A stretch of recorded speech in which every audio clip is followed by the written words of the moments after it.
Vidéo explicatif pour parler du français et de l'anglais dans un encan.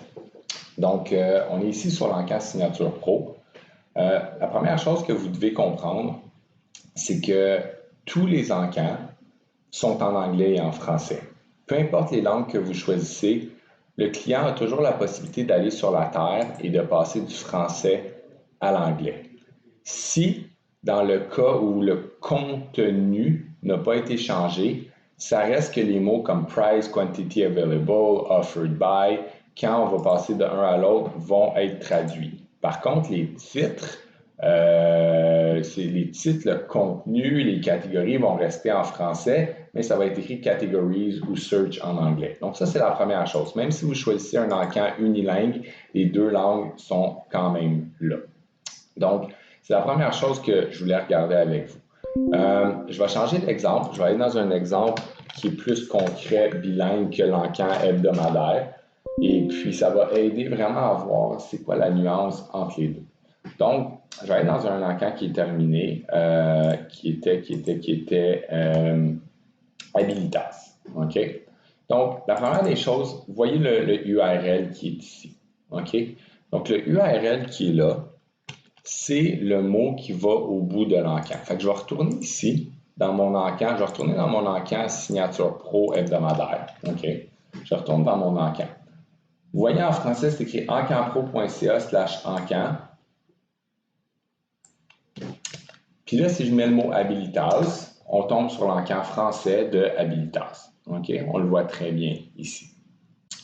Là, par contre, si on va en anglais, l'erreur que la plupart d'entre nous faisons, c'est qu'on va en anglais, l'encan switch en anglais, mais comme vous pouvez voir, ici, c'est toujours en français.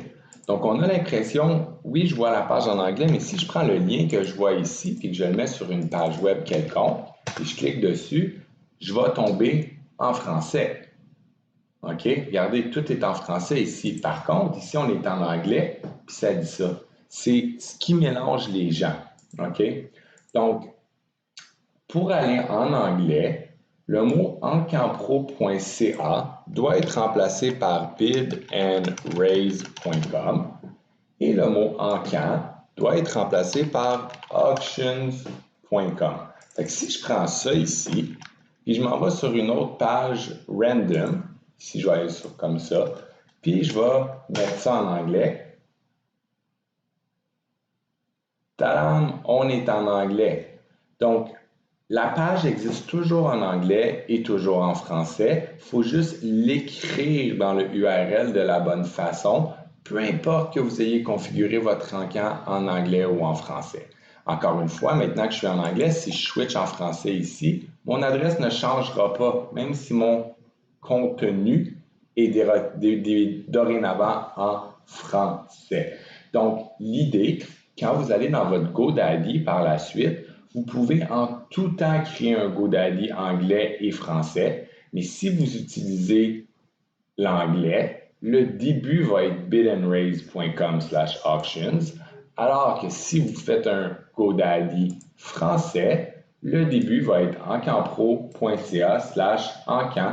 Et dans les deux cas, ça va se terminer par le nom que vous avez donné à votre encan ou en étage, dans le back-end, ici, donc Habilitas. Donc, il y a la racine, qui est toujours la même en français et en anglais, suivie de l'extension qui fait en sorte qu'on a une page par défaut, en espérant que ces explications aident à éclaircir cette situation de l'anglais et du français. Bonne journée!